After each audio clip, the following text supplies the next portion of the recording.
25 जून 2024 दिन मंगलवार। स्वागत है आप सभी का उत्तर प्रदेश की मुख्य हेडलाइंस में। नेट पेपर लीक पर अखिलेश यादव का बीजेपी पर निशाना। बोले जानबूझकर लीक करवा रहे हैं पेपर।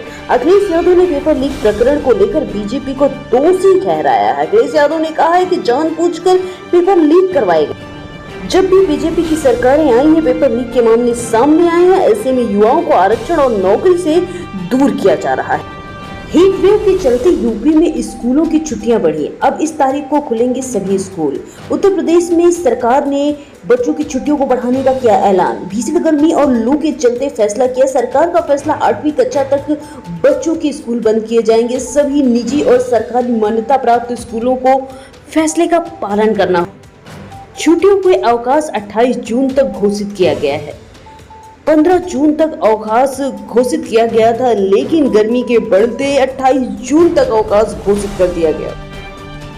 नीट यूजी पेपर गड़बड़ी के 5 मामलों की जांच करेगी सीबीआई। इन राज्यों में दर्ज कराई गई है एफआईआर। सीबीआई ने मेडिकल कोर्सों में प्रवेश के लिए आयोजित नीट यूजी पेपर लीक का जिम्मा लिया और सोमवार को इसके लिए 5 नए मामलों की जाँच अपने हाथों में ले ली। अधिकारियों ने बताया है कि केंद्रीय जांच एजेंसी ने गुजरात और बिहार के एक और राजस्थान के 3 मामलों को अपने एफआईआर के तौर पर दर्ज किया है। इन मामलों को अब हाथ में लेने के बाद सीबीआई अब नीट यूजी में कथित अनियमितताओं से संबंधित कुल 6 महीनों तक जांच करेगी। सोनभद्र के करीब ठिठका मानसून। कल पूरे प्रदेश में हो सकती है बारिश। आंधी और वज्रपात की भी चेतावनी हो सकती है। यूपी में मानसून करीब दस्तक दे चुका है। सोमवार को कई जिलों में प्री मानसून से बारिश से राहत मिली है। कई जगहों पर आंधी आने की खबरें भी चल रही हैं। अगली खबर की बात की जाए तो बरसाना में संतों की महापंचायत। बोले अविलंब क्षमा मांगे कथावाचक प्रदीप मिश्रा, वरना ब्रज में होगा बहिष्कार।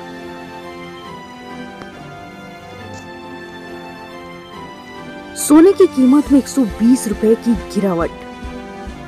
चांदी की कीमत में 400 रुपए की कमजोरी।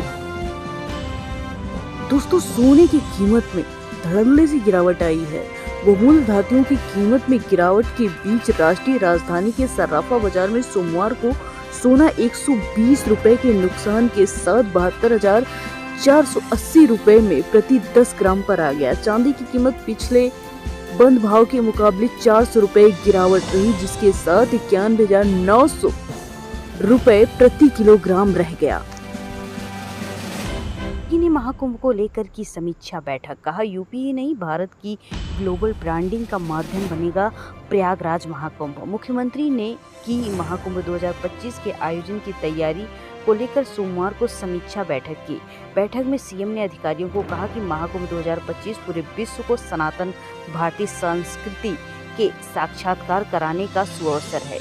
ये न केवल उत्तर प्रदेश बल्कि भारत की ग्लोबल ब्रांडिंग का माध्यम बनेगा। हम इसे सफल आयोजन के लिए सर्वश्रेष्ठ योगदान के लिए आगे आएंगे, जिसके लिए अभी से तैयारियां जोर शोर से शुरू कर दी गई हैं। प्रयागराज में किसानों का जल सत्याग्रह। बघियों के नेतृत्व में यमुना नदी के प्रदर्शन में 26 मांगों पर सरकार के खिलाफ विरोध प्रदर्शन जारी है। भारतीय किसान यूनियन ने सोमवार को किसानों ने जल सत्याग्रह शुरू कर दिया। अपनी कई मांगों के साथ ये जल सत्याग्रह शुरू हो चुका है।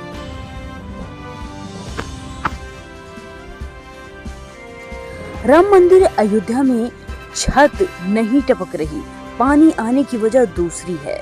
निपिन सिंह ने बताया पूरा माजरा। अयोध्या में कहा जा रहा है बारिश के चलते छत से पानी टपकने लगा, जो कि निर्माण समिति के अध्यक्ष निपिन सिन्हा ने इस बात से सीधा इनकार कर दिया। उन्होंने दूसरी वजह बताई है। अयोध्या में पहली बार बारिश में राम मंदिर की छत टपकने लगी। इस पर वहां के अध्यक्ष ने कहा कि राम मंदिर पहली मंजिल से बारिश का पानी टपक रहा है, क्योंकि मंजिल दूसरी मंजिल को पूरी तरह खुला छोड़ दिया गया है। निपिन सिंह इस समय राम मंदिर में चल रहे निर्माण कार्य की समीक्षा कर रहे हैं। जूनियर इंजीनियर भर्ती। यूपी SSSC ने 2 गुनी की जूनियर इंजीनियरिंग की वैकेंसी। 25 रुपए में शुरू हो रहा है आवेदन। नौसेना में नौकरी पाने का सुनहरा मौका। 10वीं पास के लिए निकल चुकी है भर्ती। नीट विवाद के बाद यूपीएससी सतर्क। परीक्षाओं में होंगे AI बेस्ड CCTV समेत कई इंतजाम। महिलाओं के लिए निकली बैंक क्लर्क की भर्ती। मिलेंगी 64,000 सैलरी। अगले 40 दिनों में होगी यूपी पुलिस की भर्ती। जल्द ही डाउनलोड हो सकते हैं एडमिट कार्ड। लोकसभा के पहले दिन विपक्ष की खुशी देखिए जब अखिलेश के गले लगे वेणुगोपाल। देखती रह गई डिम्पल। तुमने धोखा दिया। शादी के लिए मेकअप कराने ब्यूटी पार्लर गई थी दुल्हन। सिरफिरे आशिक ने मार दी गोली। यूपी पुलिस ने डिप्टी CM को SP बनाया गया था। सिपाही महिला कांस्टेबल के साथ होटल में पकड़े जाने के बाद हुआ डिमोशन। बरेली में सड़क पर चली दनादन गोलियां। समाजवादी पार्टी ने यूपी सरकार से पूछे कई सवाल। उत्तर प्रदेश में IPS के तबादले। लखनऊ और प्रयागराज के पुलिस कमिश्नर बदले गए हैं। झांसी के अस्पताल में टॉर्च की लाइट में हो रहा है मरीजों का इलाज। वायरल वीडियो पर SDM ने लिया संज्ञान। यूपी में अब प्रतियोगी परीक्षा एक नहीं बल्कि 4 एजेंसियां करवाएंगी।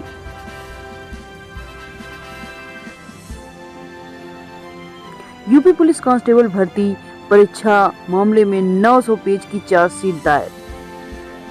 इंडिया वर्सेस ऑस्ट्रेलिया सेमीफाइनल में पहुंचा भारत। ऑस्ट्रेलिया की राह हुई कठिन। रोहित के बाद अर्शदीप कुलदीप ने मचाया धमाल। भारत ने इसके साथ ही ऑस्ट्रेलिया से पिछले साल हुए वनडे विश्व कप की हार का बदला चुका लिया है। ऑस्ट्रेलिया ने उस वक्त फाइनल में भारत को हराकर विजेता बनने का सपना तोड़ा था और इस बार भारत ने ऑस्ट्रेलिया को हराकर उसके लिए आगे की राहें बेहद मुश्किल बना दी है।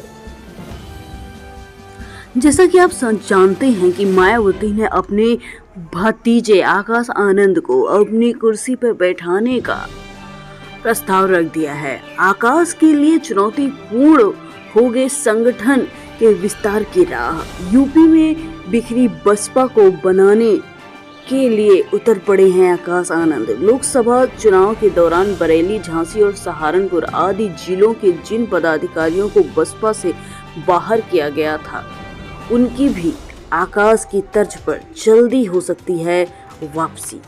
बहुजन समाज पार्टी में नेशनल कोऑर्डिनेटर और मायावती के उत्तराधिकारी पद की जिम्मेदारी वापस मिलने के बाद आकाश आनंद की चुनौतियां बढ़ गई हैं। लोकसभा चुनाव के दौरान आकाश से इन जिम्मेदारियों को वापस लेने के लिए बसपा सुप्रीमो पर उनकी वापसी का दबाव बढ़ता जा रहा है। अंबानी ने बाबा विश्वनाथ को बेटे की शादी का दिया न्योता। 1.51 करोड़ चढ़ावा, चाट का चखा स्वाद। नीता अंबानी सोमवार को काशी पहुंची। वो बेटे आनंद और बहू राधिका की शादी का निमंत्रण लेकर विश्वनाथ धाम पहुंची। इससे बाबा को समर्पित कर आशीर्वाद ग्रहण किया। इसके बाद गंगा आरती में शामिल हुई, फिर बनारस की चाट का स्वाद चखी और फिर लौट आई। भारत T20 वर्ल्ड कप में सेमीफाइनल में पहुंचा। ऑस्ट्रेलिया को 24 रनों से हराया। पीएम मोदी आज लोकसभा स्पीकर उम्मीदवार का प्रस्ताव रखेंगे। इसके साथ ही T20 विश्व कप 2024 में आज होगा अफगानिस्तान और बांग्लादेश का मुकाबला।